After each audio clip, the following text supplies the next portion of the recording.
Khamenei మృతితో Hormuz జలసంధి భగ్గుమంటోంది. ఈ కీలక చమురు మార్గాన్ని టెహ్రాన్ మూసివేసింది. ఇది అంతర్జాతీయ చమురు రవాణాకు జీవనాడి వంటిది. అయితే ప్రకటన చేసిన కొన్ని గంటల్లోనే ఓ ట్యాంకర్ను లక్ష్యంగా చేసుకుని దాడి చేసింది ఇరాన్. పలావ్ దేశ పతాకంతో వస్తున్న స్కైలైట్ చమురు ట్యాంకర్ పై దాడి చేసింది. ఆ సమయంలో నౌకలో మొత్తం 20 మంది సిబ్బంది ఉన్నారు.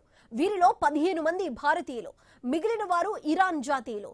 ఈ దాడిలో 4 గాయపడ్డారని ఒమన్ వెల్లడించింది.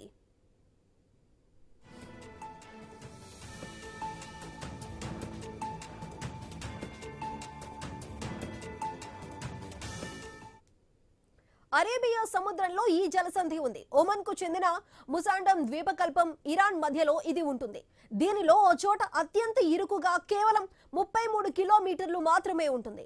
ఇరు దేశాలు ఇందులో అత్యధిక భాగం తమదే అని చెబుతున్నాయి.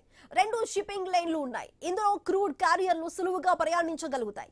ఈ మార్గం నుంచి నిత్యం 2 కోట్ల పీపాల చమురు వివిధ దేశాలకు వెళ్తుంది. ఇది మొత్తం ప్రపంచం వినియోగించే దానిలో 5వ వంతుకు సమానం. సౌదీ, ఇరాన్, యుఏఈ, కువైట్, ఇరాక్ల నుంచి ఎగుమతి అవుతోంది. ఇక లిక్విఫైడ్ న్యాచురల్ గ్యాస్ రవాణాకు కూడా అత్యంత కీలకం.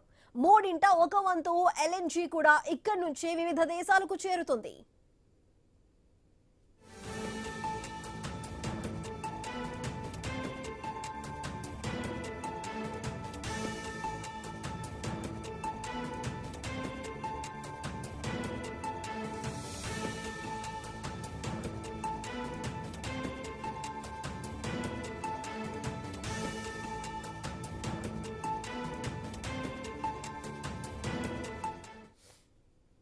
భారత్ దిగుమతి చేసుకునే ఎల్ఎన్జీలో సగానికి పైగా హార్ముజ్ మీదుగానే రావాల్సి ఉంది.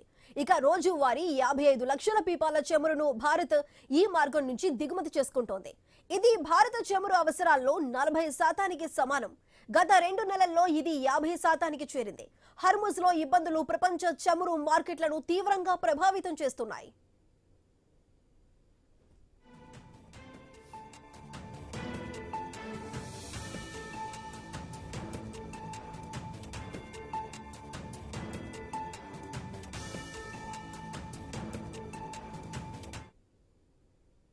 మరిన్ని అప్డేట్స్